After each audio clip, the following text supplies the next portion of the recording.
గోదమ్మ సుందర స్వప్నం మాధవుని పొందుటే లక్ష్యం. గోదమ్మ సుందర స్వప్నం మాధవుని పొందుటే లక్ష్యం.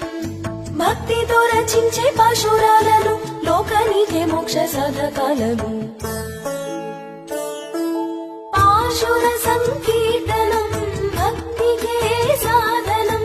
వైకుంఠ మార్గం మోక్ష సాధకం. తిరుపావై ప్రబంధం తిరుపావై ప్రబంధం.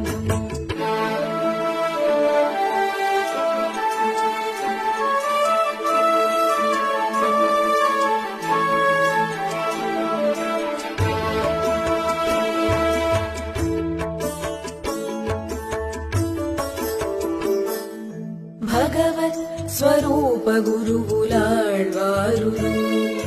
మహాలక్ష్మి రూపమే శ్రీ